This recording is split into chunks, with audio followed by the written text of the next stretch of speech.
கர்த்தருடைய பரிசுத்த நாமத்திற்கு மகிமை உண்டாவதாக.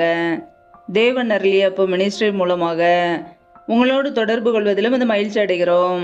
இன்றைக்கும் இந்த நாளிலும் தேவன் நமக்கு கொடுக்கிற வார்த்தை பிரசங்கி 3ஆம் அதிகாரம் 12-13 ஆகிய வசனங்கள்.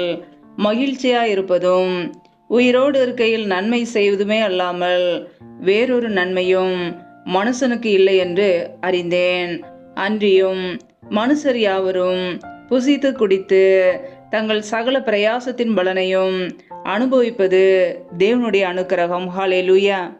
கிறிஸ்துவுக்குள் பிரியமானவர்களே, கர்த்தருடைய வார்த்தை சொல்லுகிறது, மகிழ்ச்சியா இருப்பதும் உயிரோடு இருக்கையில் நன்மை செய்வதுமே அல்லாமல் வேறொரு நன்மையும் மனுஷனுக்கு இல்லை என்று அறிந்தேன் என்று.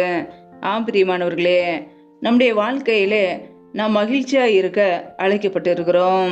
கர்த்தருடைய பிள்ளைகள் எப்பொழுதும் மகிழ்ச்சியா இருக்க வேண்டும், எப்பொழுதும் சந்தோஷமாய் இருக்க அழைக்கப்பட்டு இருக்கிறோம்.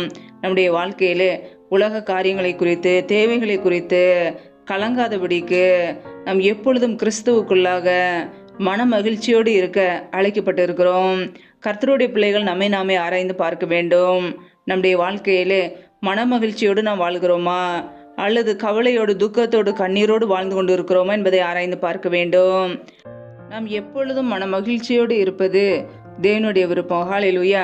நம்முடைய வாழ்க்கையிலே எப்பொழுதும் சந்தோஷமாய் இருப்போம். ஹல்லேலூயா. நன்மை செய்வதுமே அல்லாமல் பிரியமானவர்களே, உயிரோடு இருக்கையில் நம் நன்மை செய்ய முடியும். ஹல்லேலூயா. நம்முடைய வாழ்க்கையிலே தேவன் நமக்கு ஜீவனை கொடுத்திருக்கிறார். எதற்காக?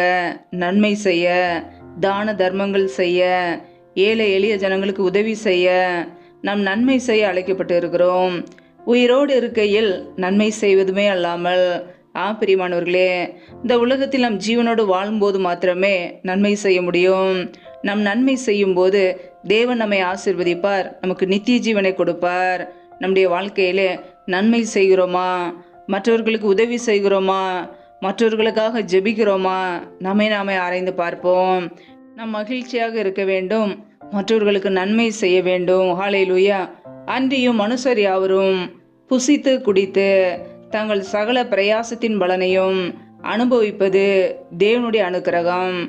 பிரியமானவர்களே, மனுஷர் யாவரும், எல்லா மனிதர்களும் புசித்து குடித்து தங்கள் சகல பிரயாசத்தின் பலனையும் அனுபவிப்பது தேவனுடைய அனுக்கிரகம்.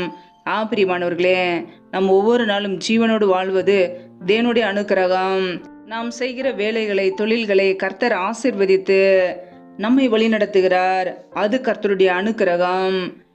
எல்லா மனிதர்களும் புசித்து குடித்து தங்கள் சகல பிரயாசத்தின் பலனையும் அனுபவிப்பது கர்த்தருடைய அனுக்கிரகம் மாத்திரமே, அவருடைய கிருபை மாத்திரமே.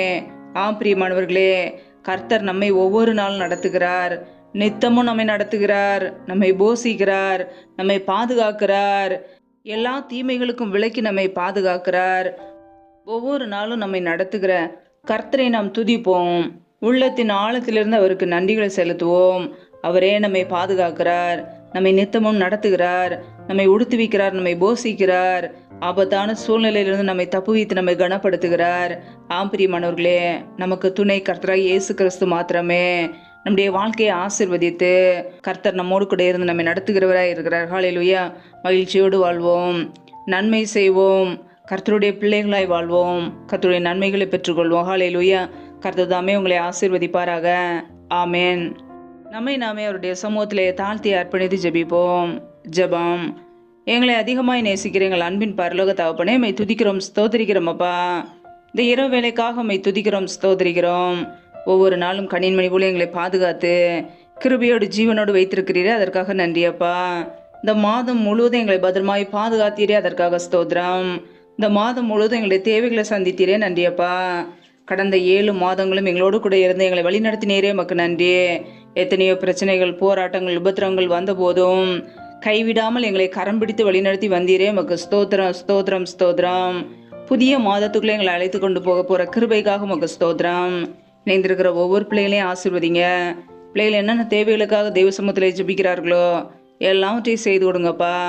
யாரெல்லாம் பலவீனத்தோடு கஷ்டப்படுகிறார்களோ கர்த்தர் அவர்களுக்கு நல்ல சுகத்தை கொடுங்க, பலத்தை கட்டளையிடுங்க, ஆரோக்கியத்தை கட்டளையிடுங்கப்பா.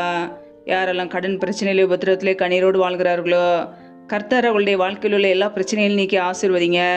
பிள்ளைகளை கடன் கொடுக்கிறவர்களாய் மாற்றுங்க. ஒவ்வொரு குடும்பங்களையும் நம்முடைய கரங்களிலே தாழ்த்துகிறோம். யாரெல்லாம் திக்கற்றவர்களாய் தனிமையோடு வாழ்கிறார்களோ கணவரால் கைவிடப்பட்ட ஒரு நிலைமையில யாருமே இல்லாமல் கஷ்டப்படுகிறார்களோ கர்த்தர் அவர்களுக்கு உதவி செய்யுங்கப்பா. திக்கற்ற பிள்ளைகளுக்கு நேரே சகாயர், மனமிறங்கி ஆசீர்வதிங்க, உதவி செய்யுங்க. இந்த இரவு நேரத்தில் இன்பமான தூக்கத்தை கட்டளையிடுங்க. சற்று கொண்டு வருகிற போராட்டங்கள், பிரச்சனைகள், மரண பயங்கள், இருளின் அதிகாரங்கள், ஆபத்துகள், நாச மோசங்கள், தீமைகள், விக்னங்கள் எல்லாவற்றிற்கு விலைக்கு ஒவ்வொரு குடும்பத்தையும் பாதுகாத்துக் கொள்ளுங்க. ஒவ்வொரு குடும்பத்தையும் உடைய கரங்களிலே தாழ்த்தி அர்ப்பணித்து ஜபிக்கிறோம். நீர் எங்களுக்கு பாதுகாப்பு, நீர் எங்களுக்கு அடைக்கலாம். நாங்கள் நம்பியிருக்கிறவர் நீர் ஒருவர் மாத்திரமே. உடைய சமுத்திரை தாழ்த்தி ஜபிக்கிறோம். எல்லா துதி கனம் மகிமை எல்லாம் ஒருவருக்கே செலுத்துகிறோம். இயேசு கிறிஸ்துவின் மூலம் ஜபிக்கிறோம் ஜீவனுள்ள நலப்பிதாவே, ஆமேன். கர்த்தர் தாமே உங்களையும் உங்கள் குடும்பங்களையும் ஆசீர்வதிப்பாராக. ஆமேன். Thanks for watching. Please subscribe our channel. Click the like and share. Click the bell. God bless you.